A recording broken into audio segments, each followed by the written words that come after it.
Good morning from Las Vegas. Good evening. Good evening. Pleasure to be here. Thank you for inviting me. Well, this is a very important series you're running, and so I'm very honored, very pleased that. It's really timely because my practice is looking for a partner in Riyadh at the moment. So it's a great honor to speak to you. And my research group and practice has been looking for over 30 years at the problem of cities, urbanization, and what would be the better model of urbanization given our climate change crisis, but also the double crisis we face now, of course, a health crisis getting out of the pandemic, as well as a climate crisis that is, of course, significant. So I'm spending a huge amount of my time in Riyadh and in other cities, in Jeddah, enjoying it, and having an office in Dubai, in Barcelona, and in Las Vegas here.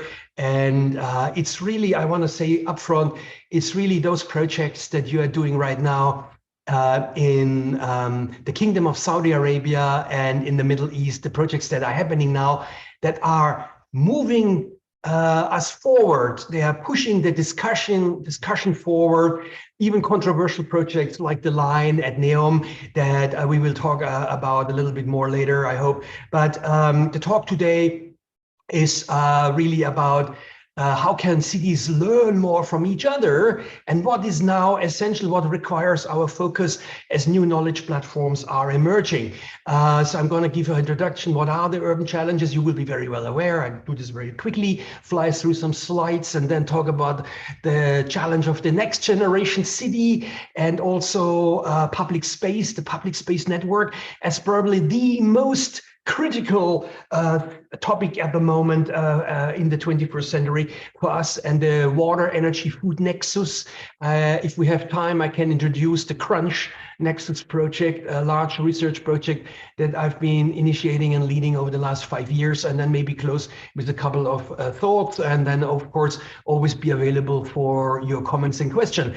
Again, greetings from Desert City, Las Vegas, out of the Mojave here. We are an amazing urban laboratory, but we're also one of the 3 fastest growing cities in the United States at the moment. And every month, incredible, unbelievable, 10,000 people more moving to Las Vegas. And so we've seen already an amazing sprawl driven by population growth based on outdated car-based urbanization models. We see here some satellite photos. Now we are having 2.5 million in the valley here. And of course, we have a serious water shortage. The US heat map shows you the hotspots, how we're having an increased amount of longer heat waves, less rain, and of course Lake Mead and Lake Powell and the Hoover Dam are much in the press. We are also not only one of the fastest growing, but we are the fastest warming city in the entire United States. We are ranked as the biggest, most serious urban heat island, and number 2 is El Paso, Texas, but there's a big gap. We are leading, sadly, we are leading the urban heat island record here. And I mentioned the Colorado River. This crisis, 40 million people, some people say at least 30 million are dependent on the water from Colorado River. And of course, many, many are dependent on the electricity from Hoover Dam. So we see that architecture can bring people together, but it also can disperse and isolate us and in suburbs. As cities grow, as cities consume, we're looking at cities always as centers of consumption. And what is the consumption in waste and generation and energy consumption, material, food, water, land consumption, but also greenhouse gas emissions, of course, that cities have been discussed for a long time. It's so interesting to recall 1971 when we used one planet, and since then we are in ecological overshoot. The population, the human population on planet has more than doubled since 1971, the 50 years looking back, and at the moment we are consuming at least 1.75 Earths, which is of course completely living outside the means of what can be replenished and what the planet can actually provide. So what rapid global urbanization, people moving more and more to cities. We see every day today, for instance, 200,000 people moving to cities. We are now 56% urbanized. The US is 85% urbanized. Australia too, many cities, countries are much more urbanized. But we have currently 4.3 billion people living in cities on the planet, and we expect to probably hit 65% much earlier than 2050, when we have over 6 billion people out of 10 billion. And the carrying capacity, there are limits. How much fresh water supply, food, and so on we can provide to carry 10 billion people. There we will see at some point a population turnaround, many experts agree. But it's nothing new. We've known it for a long time. And if you have read 50 years ago, Limits to Growth, a very important book that I recently just reread, and it's fantastic because it's sad in one way, but also interesting, fascinating to see how exactly this group of researchers 50 years ago already predicted what we are facing now with limited resources and increasing pollution and food scarcities and so on. So very important. Of course, we've known it many years. It's nothing new. CO2 levels creating global warming, trapping in the atmosphere, us pretending as if nothing happens while the forest is on fire. But what are really the issues that impacting us, and why is life in many cities declining? The quality of life is declining at the moment in many cities. We had very good quality of life in many cities, but that now has turned around where housing becomes unaffordable, traffic congestion is so intense, the air pollution, of course. We see regular urban flooding or heat waves and drought, like here in Southern California, Nevada, Arizona, where we have a huge drought area. We have a lack of green spaces in many, many cities. It's just this disconnect from nature. It's too hard to get there.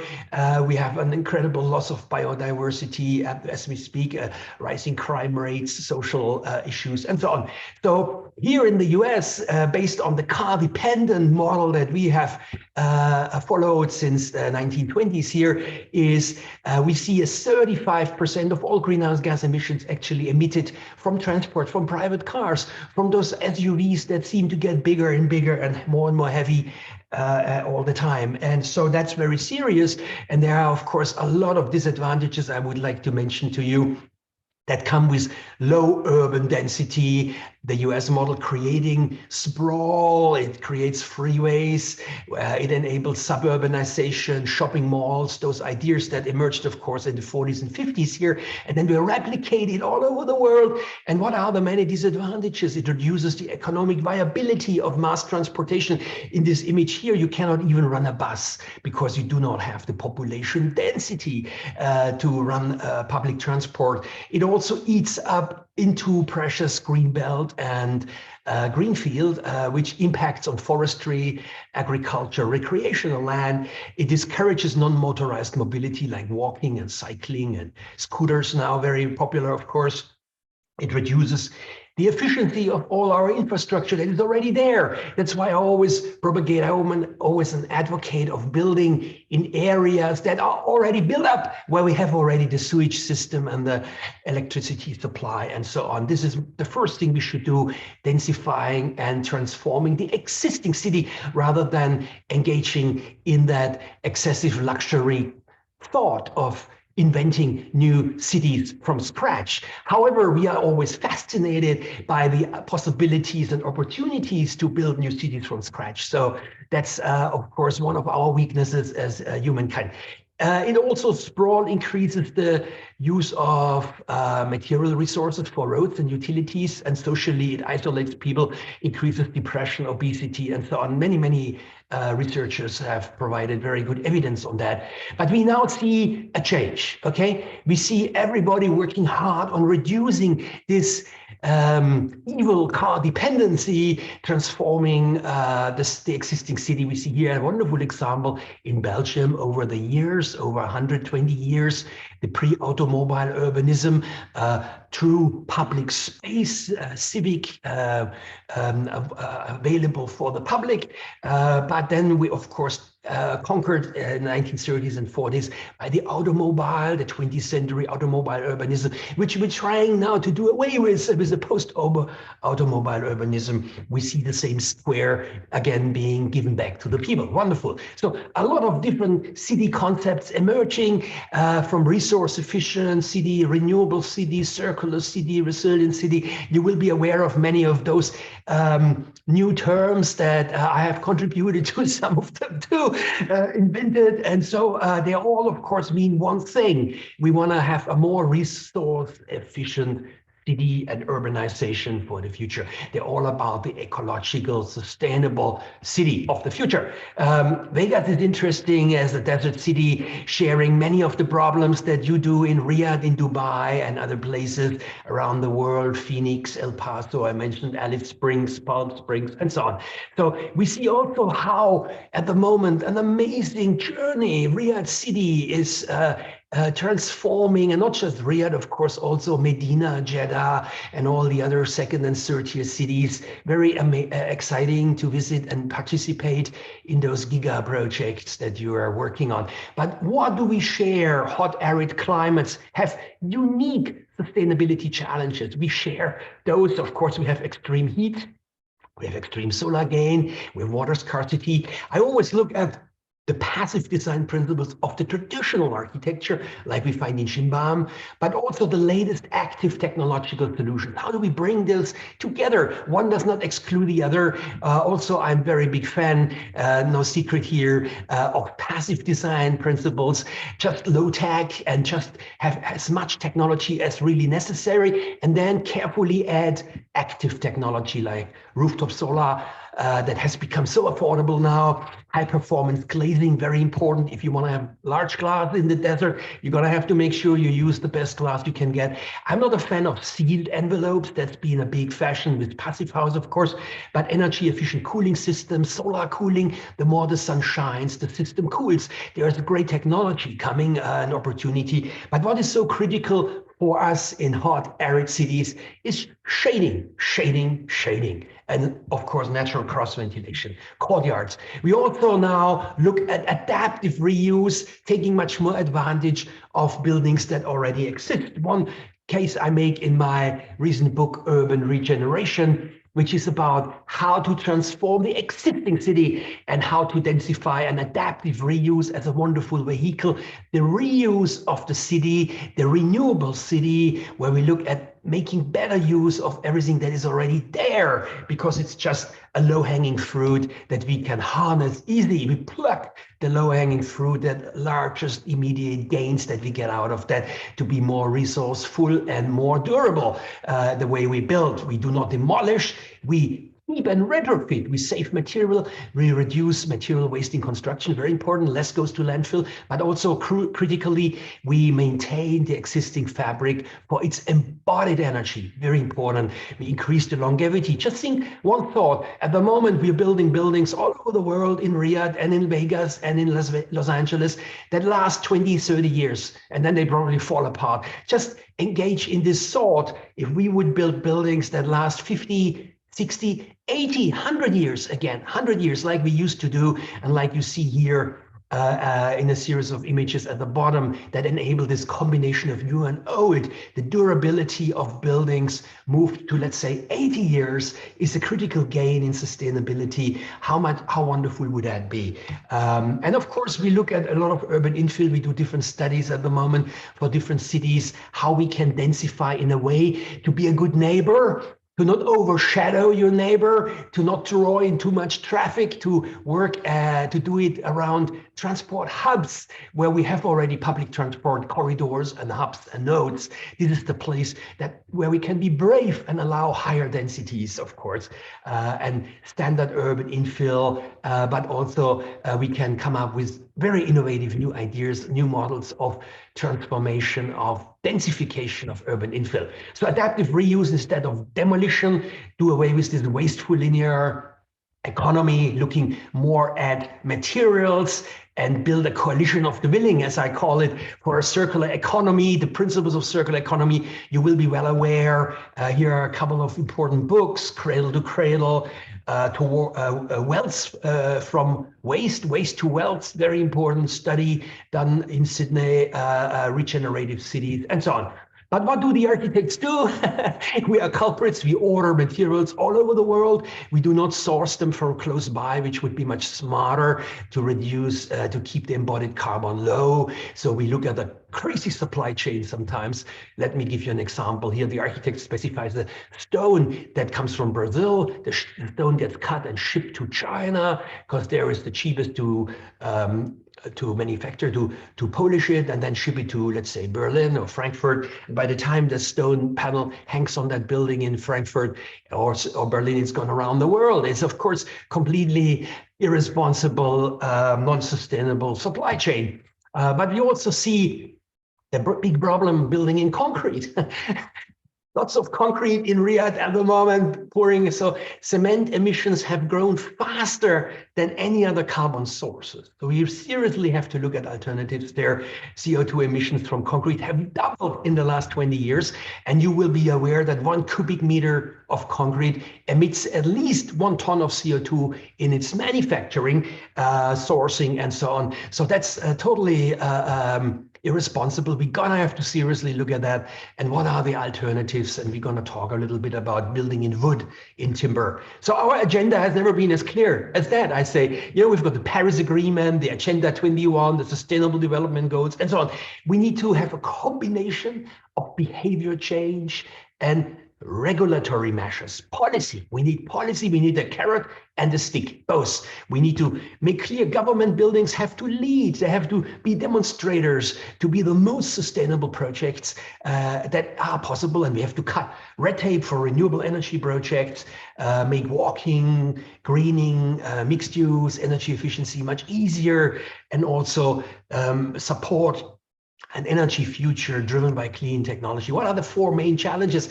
If you talk to mayors around the world, they will tell you the high car dependency and the traffic congestion, and to make their cities more walkable and compact is a big challenge. The other one is, of course, the lack of a growth boundary like we have in Las Vegas. We have a pseudo growth boundary. People say, oh, we have one here, but it's not used and it's so big, it allows the city, the footprint to increase another 50 years. That's of course not a serious growth boundary. We have to have a tight growth boundary of a place like Riyadh or Jeddah, where we say enough is enough. This is a big city of 8-9 million people already, Riyadh. How large do you want the footprint of Riyadh to be? We have to now look at an effective growth boundary that cuts down the sprawl at the edges, low density, and we have to engage in densification, in intelligent densification models. I'm going to talk more about that, but also the high use of air condition all year long. Let's be honest, there are times in Vegas and in Riyadh and so on during the year where you do not need air condition. You could turn it off. You do not need to run 12 months a year non-stop air condition. But if you have a building where you are sealed and you cannot open the windows, you have no operable facade, and you cannot naturally cross-ventilate, you're pretty stuffed because you can't do the right thing. So we have to make sure we offer alternatives for half the year when we are not really need air condition. And then, of course, the big issue is the urban heat island. And we have to simply do much more greening, green roofs, green facades, planting trees along streets, and so on. So we cannot do this isolated. We have to open those silos. We have to collaborate and integrate to make complex, innovative projects happen. And I call it the nexus, the teaching, research, practice nexus. Everything I look at is one and the same, and for me this is all the same thing. Okay, I always work on in the same way on the same projects. I do not act when I go to university to talk to my students and tell them some fairy tale and then go away and do the opposite in my practice. That's not acceptable. Or when we do research, teaching, and practice, we really want to be in that center where all those 3 domains come together and interact and learn from each other. And that's why I started a network of research centers, institutes. In the UK, the Cluster for Sustainable Cities. Here in Vegas, the Urban Futures Lab, think tanks where we have the mission to provide the evidence base for better decision making of developers and municipalities, but also in general rethinking cities and architecture for the age of global warming. And in fact, it's a network of institutes that you can look up on those websites here, and the practice where I'm integrating theory in practice. I'm going to introduce one project we're working on right now.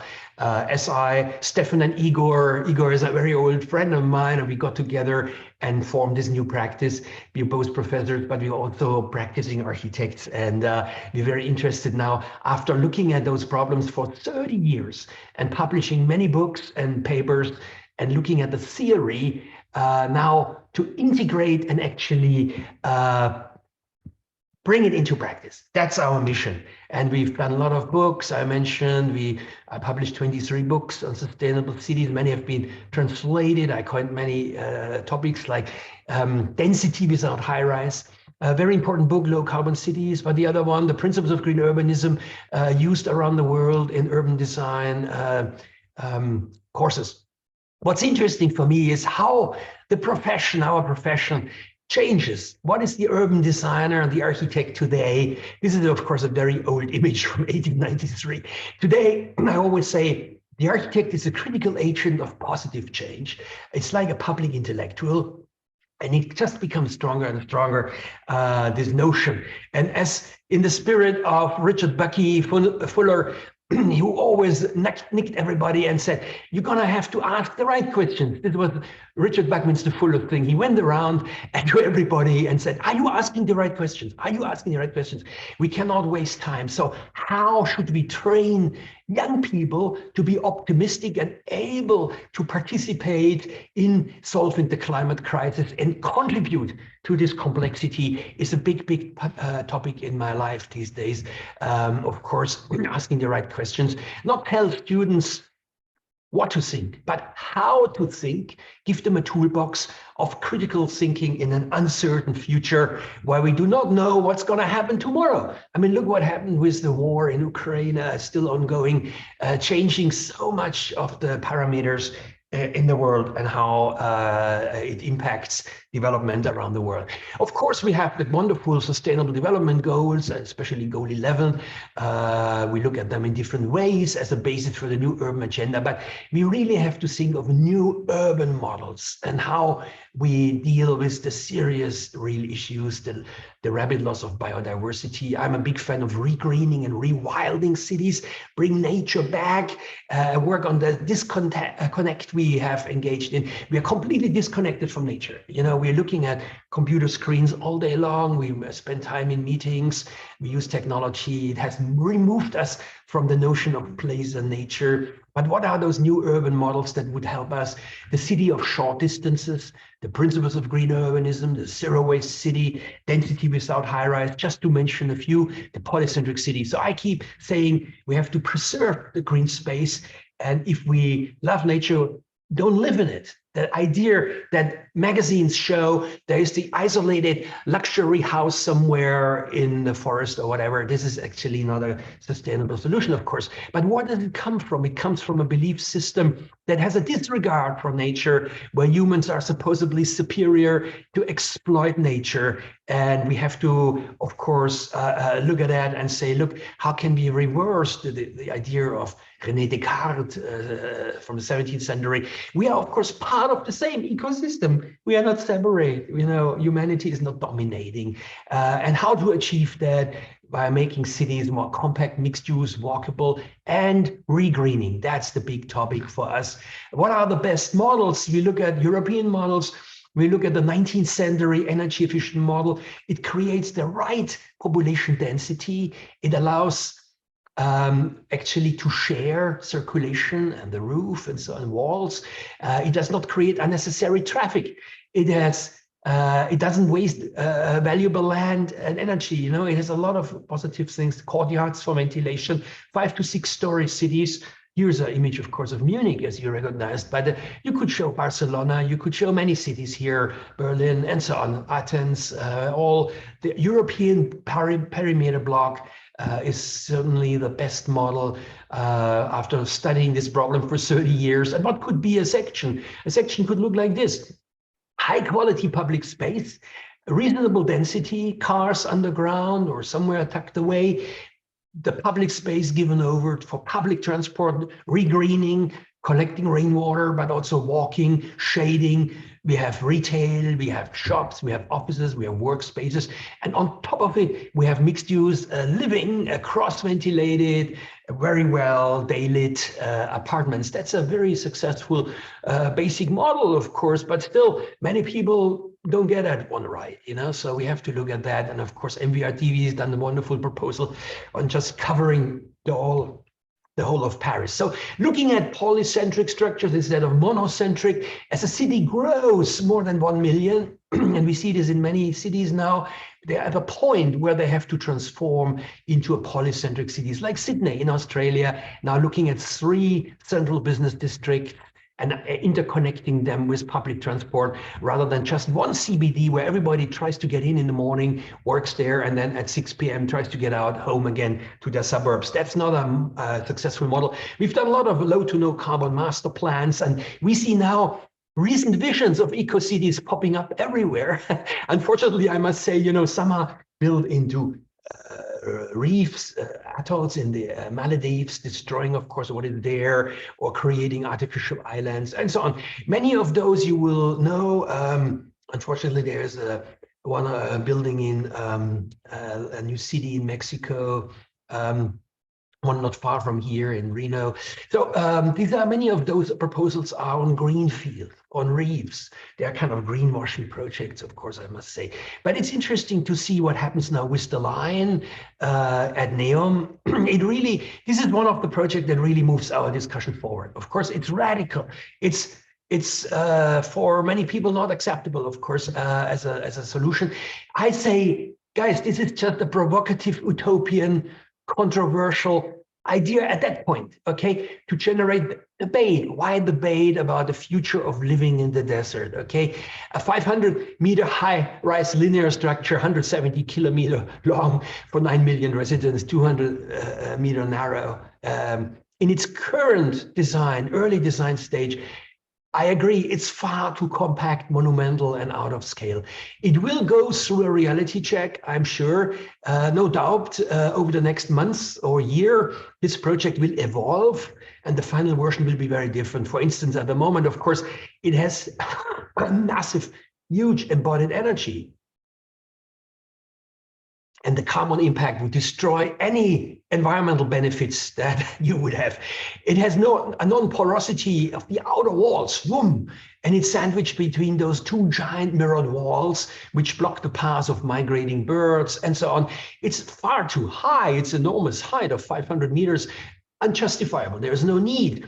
And just think of the immense wind loads on the walls and the dark ground floor, 500 meters down, where it's only 200 meters wide. I guess this will come down. I guess this will probably end up somewhere around 200-meter heights, and it will be cut, and it will be porous, and there's less confusion in the final version about public and private space as we see at the moment. But it is a radical proposal.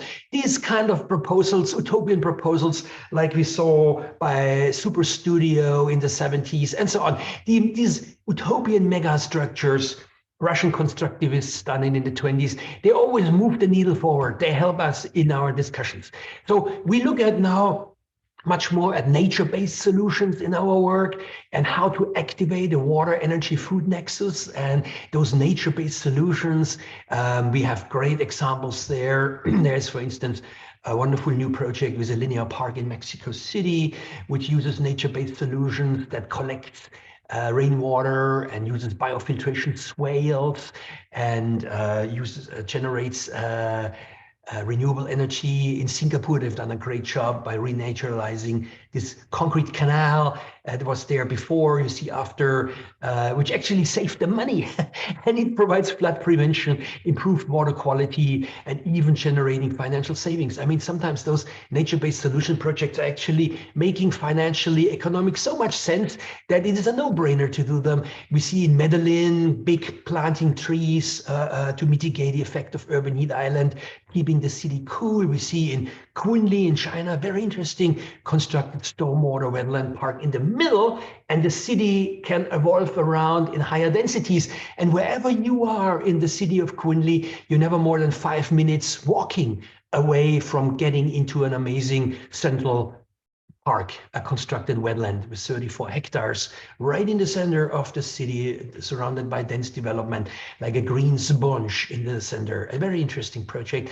We see wonderful projects everywhere in the world using nature-based solutions, urban food production, of course, the rain garden in Rio, urban farming in San Francisco, and many, many places in the world. So those are interesting projects we learn from and we can roll out. And the big question, of course, that moves us is, can we still limit global warming to 1.5 degrees Celsius as what's the plan? Is this still possible, and how can we achieve that, and also the same way move away from fossil fuels? And there's a lot of good news. Change can happen quickly. Just look at electric vehicles. In 2019, 3 years ago, the whole amount of new vehicles sold, registered worldwide, electric vehicles, was only 2%. Now it's over 15%. You see this growth. Half of it is in China, but a lot is in Norway, in Finland. They're doing all great work there. And so this is pretty amazing. In the last 3 years, over 90% of all new investment in the energy sector was in renewable technologies. And the cost of solar photovoltaic technology is now around 20% of what it was 10 years ago. So solar is the new king of the energy market. It will become more and more clear. And I keep telling here my friends here in at the companies MGM and Sands, you could run the casino of the future and the whole strip in Las Vegas just powered by the sun we have plentiful here. We have more sun than any other place probably in the world here. So how much time is left to act?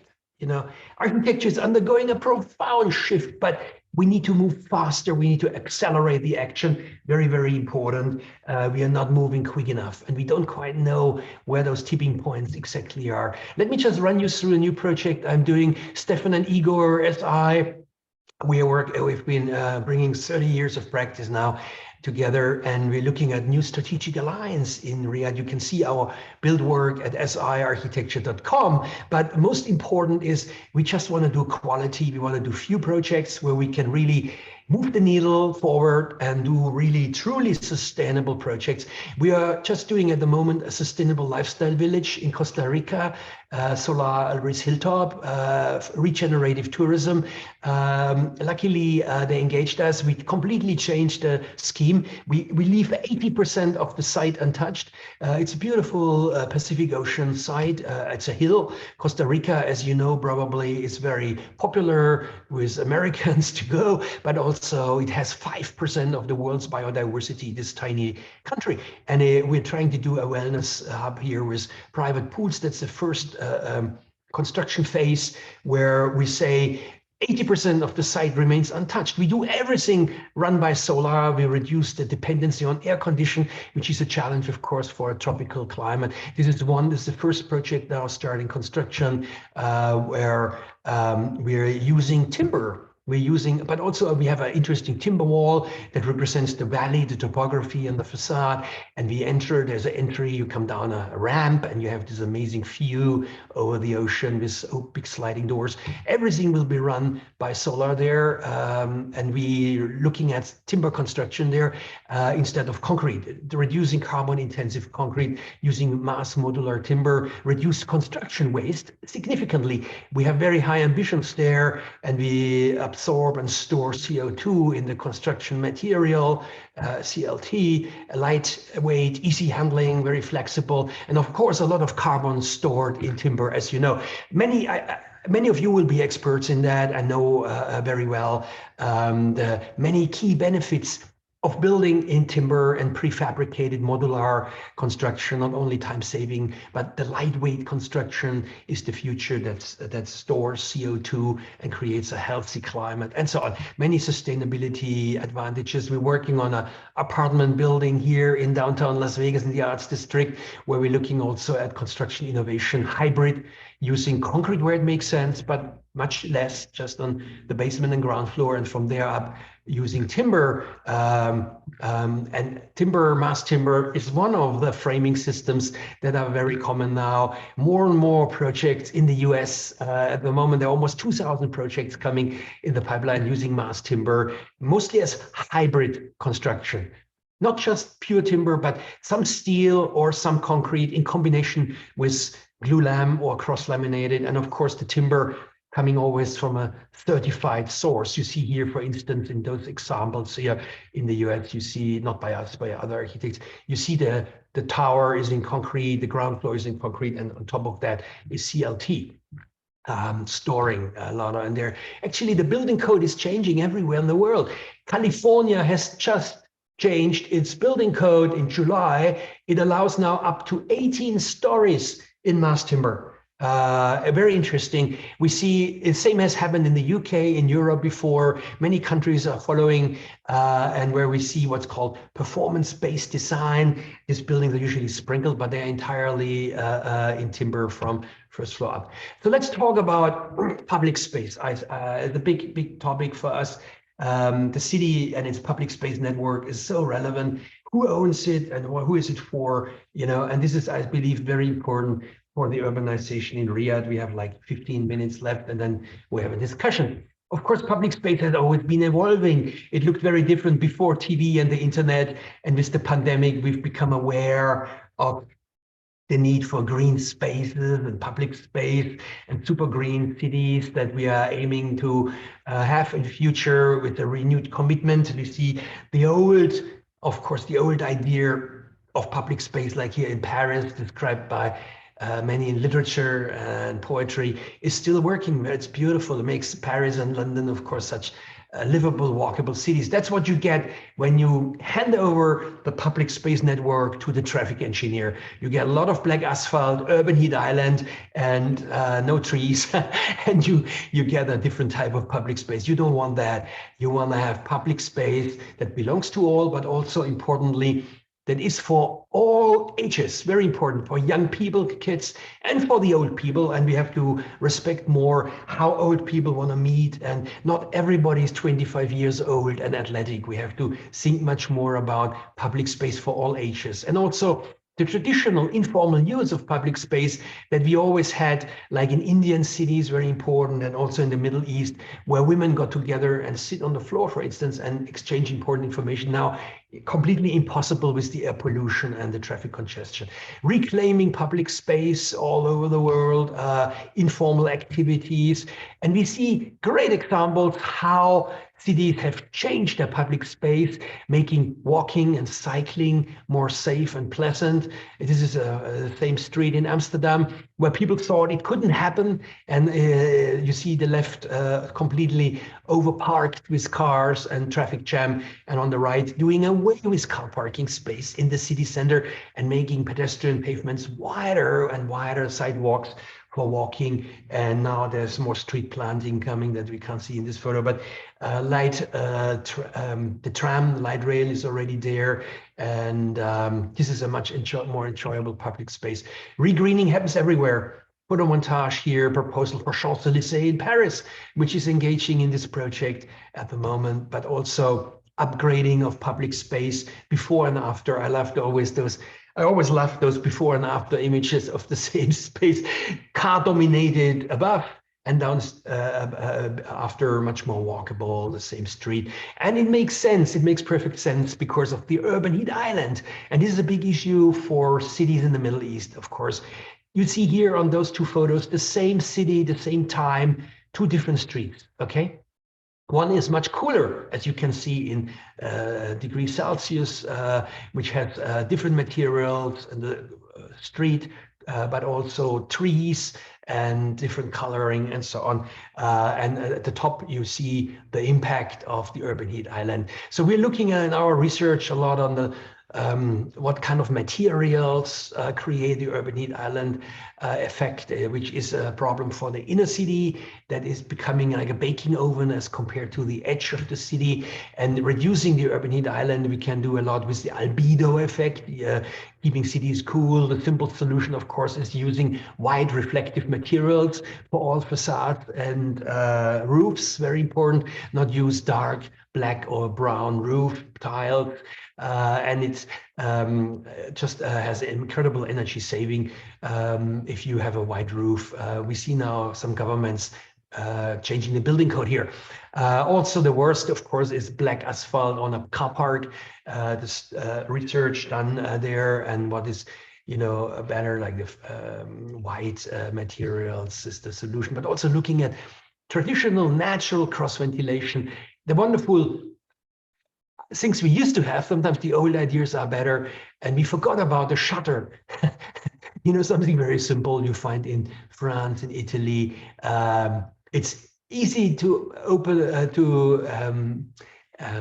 handle by one person. You can control sunlight, glare, privacy, security, cross ventilation. It all does everything very well in a wonderful solution that we have forgotten about, how the way it can filter sunlight and so on. And the many, many small green spaces in London, in those cities like Vienna. I've just been to Vienna last week. What a walkable, wonderful, livable city. But cities getting hotter, and what can you do? Mexico City, Bangkok is also doing it, reducing the air pollution by greening the pillars of the freeways. Urban forest, Melbourne is building an urban forest. Barcelona is providing big shading canopies that generate energy. Very interesting. A lot of cities reactivate their ecosystem services, which are available from nature for free, managing the water cycle, providing biodiversity, cleaning the air, shade, humidity, flood control, many, many good things come out if you have an urban forest or a green roof and so on. We see now urban farming happening all over the world, and people dealing with the issue of water infiltration. We have to be careful.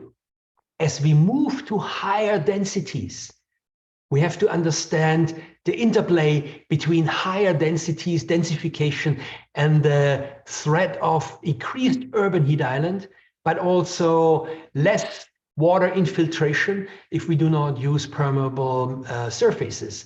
So as we move to higher urbanized densities with sealed surfaces, we have less water meeting the aquifer, the groundwater, which can be a serious problem. And also the old way water used to be treated, and now we slow it down, we store it. We want a sponge, a biofiltration swale that holds the water, natural, no pumping, no chemicals, and it cleans the water in natural ways. So we have a lot of new types of urban infrastructure for the polycentric green city. So what matters now? Just a couple of points. Decarbonizing the energy supply, rooftop PV and battery backup is of course something very seriously now affordable. Water saving at every opportunity, walking, cycling, all active low carbon mobility. Transport is good, but also densifying along transport corridors and around stations. We have to look much more serious at construction waste, material flow. Timber construction stores carbon, and prefabrication allows us to radically reduce waste from construction.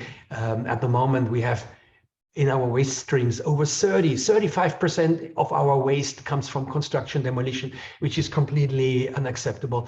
And also urban design, smart densification, 3 to 6 story buildings, urban infill models, and adaptive reuse is the future. I know I have 5 minutes left.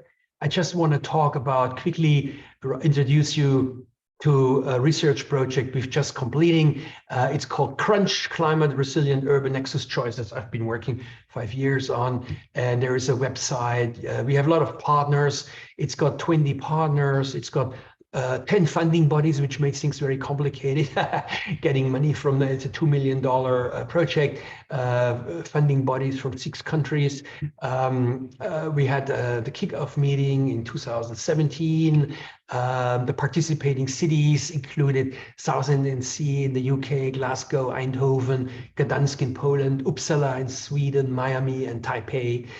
So around the world. And we were looking at the food, water, energy nexus, what the interconnectedness of those different sectors that are usually isolated in silos, and what can be done with food, with energy and water, and how we can unleash the savings from looking at those 3 sectors at the same time, and building urban living labs, demonstrators in those cities, but also understanding better those interdependencies of those 3 sectors. And so we look at, the sustainable city of the future, those nexus interdependencies, and the multiple infrastructures and resource flows that are not just within the city, but regional. And we have a series of work packages for the research team of 20 researchers from 8 universities involved, with indicators, social, environmental, economic, health, governance indicators, and clear responsibilities of different parts of the teams for delivering those different work packages. And together with their participating cities, we have created a software, an app. It's an integrated decision support system, an IDSS, and we also that will help municipalities to make better decisions. And we have created a big database online, and we are now in the process of designing 6 urban living labs in those 6 participating cities. And we try to have all kind of impact that we read here: instrumental, capacity building, social impact, conceptual, scientific, economic, environmental, and so on. We're looking at the principles of economy. We're looking at decoupling resource consumption from material that is used in infrastructure to reduce the impact. Decoupling is a very important concept, but also the move towards the circular economy, just touching very quickly. So we create much more data for better decision making by building an input-output analysis model and a material flow model. These are system dynamics models that our experts are building, looking at those different models in terms of those 6 cities, in terms of water, material, waste, food, energy. And we have now in progress the Crunch Urban Living Labs, this one here in Gdansk, for instance, a small 300 square meter urban living lab. We have interesting outcomes already. We have workshops. We have 5 PhDs, 2 are completed, 3 are coming. We have the integrated decision support system that can be downloaded from the website, which is called fwe-nexus.eu, where you can download that in the next 5 weeks. We're just modifying the final version. We have those urban living labs that are co-designed and ready to be built, and we have a lot of publications and 2 books coming out. But most importantly, the network keeps working, it was established. What did we find? We found that the water, energy, food nexus is very important, relevant for looking at cities, understanding cities, and it's an interrelated complex system with potential for resource efficiency and consumption reduction. And we also are aware that 90% of future CO2 emissions growth in the next years will come from emerging cities in emerging countries. And that's why looking at cities in the Middle East through the lens of the water, energy, food nexus is very, very important. And then it can do urban living labs as demonstrators, and then we can upscale and replicate those ideas in other cities.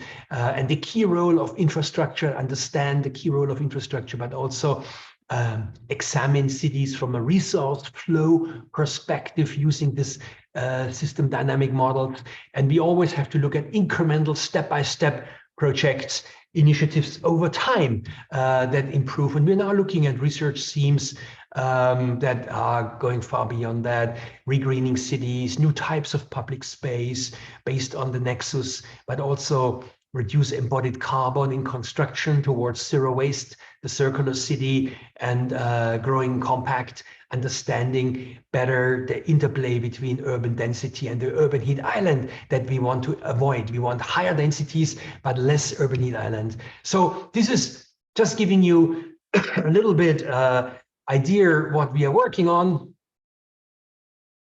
For me, very exciting is that bringing together the work we do in the research, in teaching, in practice, and looking at it as all one thing. It's all one and the same. And you can, of course, always contact me and email me here, but also I'm very happy to answer if there are any questions, to answer your questions. And I see some wonderful friends, Esa, Carlos, Arsalan, and so on, being online here. Great to see you guys. I miss you, I love you. So yeah, so maybe stop here to share and hand over to you, to the moderator. In the chat, there are some questions. What are the most important factors interior designers to look in order to design luxury, but also sustainable? Luxury doesn't need to be a contradiction to sustainability. I think you can have both worlds, but you must look serious at your materials and reducing the waste. I think interior design has been responsible for a lot of waste by knocking down every 2 years what was built before in retail, in restaurants, in boutiques, and so on, just tearing everything out, goes to landfill, and a new design is implemented. I think that's completely excessive and not sustainable. We seriously have to rethink the use of materials and that fast cycle of renewal that we find in interior design. I believe interior design needs to be taught in a different way, that is looking seriously at consumption, reducing construction waste, but also where do the materials come from, where are they sourced, and what kind of materials are you using, what's their off-gassing, the interior air pollution, interior space, it's a big problem. We need to see that we have a healthy environment, interior environment, and using those materials that are contributing to healthy interior design, healthy environments. Carlos, thank you, Carlos, for your comments here. You're at Oxford University now, that's wonderful. So, okay, any other questions, please? Moderator, are you still there? Did you fall asleep? I am here. I am here. No. I'm listening to you. When I saw that you're reading the question, I didn't disturb you. Thank you very much for your valuable presentation. We are still waiting to the questions to be written in the chat. So I'll ask my guests again. If you have any question, kindly send it in the chat so we can answer it. You can always get in touch with me later also. You have the emails. It's I believe this is gonna be recorded and it's gonna be online. Yes, it is. Yes, it's gonna be online on YouTube in our channel. Okay, we have a couple of questions I'm gonna read. We have a question from Carlos. Have you ever been inspired or indigenous knowledge for NBS solutions? Yes, nature-based solutions are a great inspiration. What are they? Everything that brings nature back in some way, from sustainable drainage systems to green walls, green roofs, and so on. And we try to embed nature-based solution ideas everywhere we can in every project. Usually it takes a lot of work also to inform the clients why and what are the advantages, but it's just very important today to do that. And we have a whole range of things. There is a wonderful NBS nature-based solution atlas that has been it's online for free. If you have NBS atlas, you can Google that. You find a European Commission funded project that has been putting together hundreds of nature-based solutions and assessing each its effectiveness and applicability. And there's great wealth of resources now online. The European Commission has been wonderful in terms of funding NBS, nature-based solution research, the last 8 years. And I'm always a reviewer for their research grant proposals. And so I was very happy to support many of those projects where researchers from Europe, but also involving researchers from the Middle East and from the US and from all over, from Australia, from all over the world into nature-based solution research. It has really gained momentum in the last 8 years. And actually over €1 billion went into funding the research in nature-based solutions. And you can now find a wealth of probably over 25 large international research projects that have come to an end, to conclusion, and are providing all their findings and information online.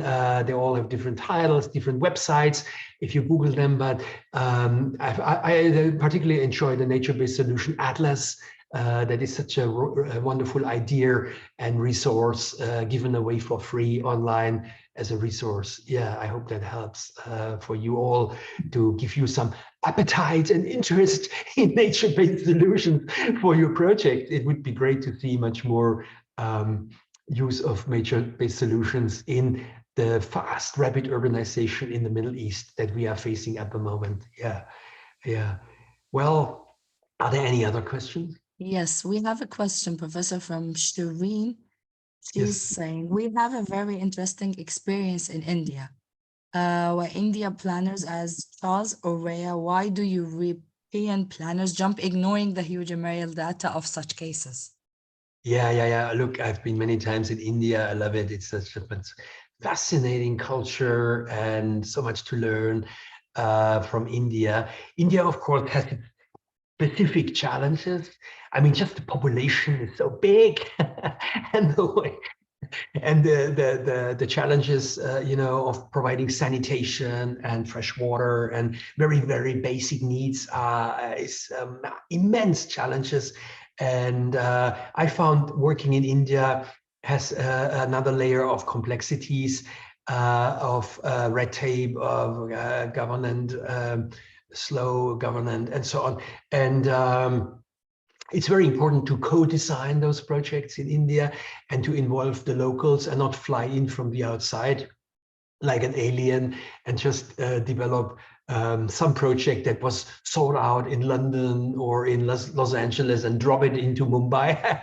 That's not the way to do it. You want to have a strong collaboration, representation of local knowledge, expertise. And I always enjoy working with our Indian partners where there is so much knowledge available of their local community and what they really need to make sure that the funded research project stays on track, and you don't want to waste money with research that is nonsense and doesn't really, it's not applicable to the real needs and urgency that is so much in everywhere you go in India, in all those cities where we have now the brutal gap between wealthy people and a lower caste population that is not given the opportunity to have a voice or to participate in this urbanization transformation process. So India has its very particular challenges, and so do, of course, cities in Bangladesh and in many places in Southeast Asia that I worked a lot as the UNESCO chair, former UNESCO chair in the Asia Pacific. I met a lot of politicians also and developers and city leaders, mayors in those cities.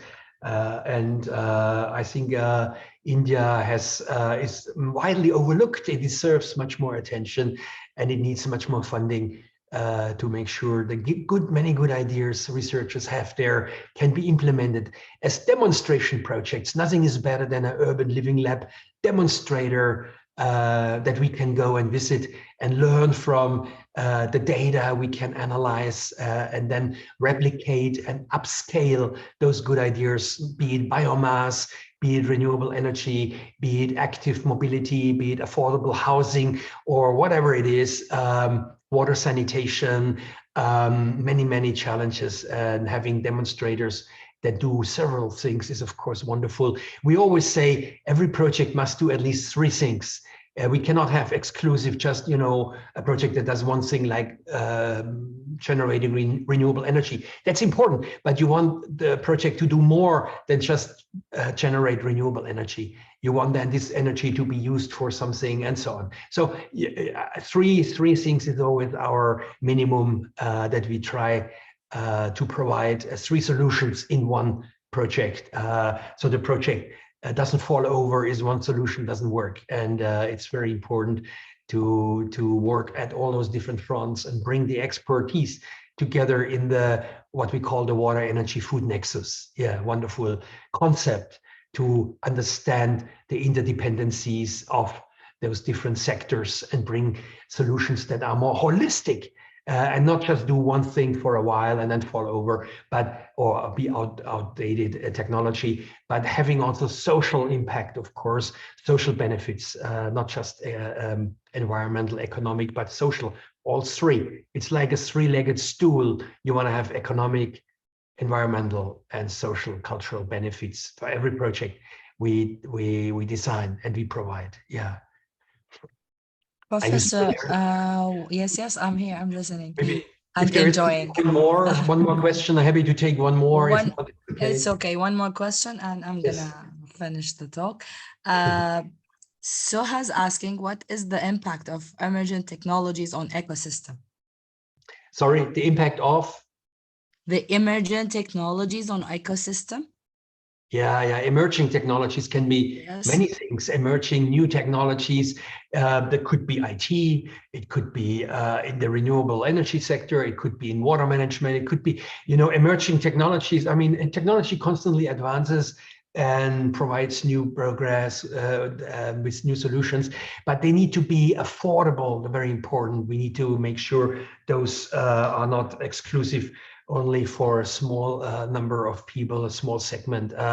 And the impact on the ecosystem, I mean, we want ecosystem services and everything that helps us understanding and providing ecosystem services is good. If we understand better the ecosystem services that nature provides, and reconnect us with nature closely, like we do with every project. We want to have a reconnection component that reconnects us closer, brings us back closer to nature, be it urban farming, be it the way we provide biomass or whatever it is, the way we have regreening, we bring gardens in the projects for cooling the air, for cross ventilation, very good way to do. And sometimes we don't need cutting edge new technology to do all those things. You see already by the examples I'm providing here, these are very basic, back to basics, low tech examples that work well and are not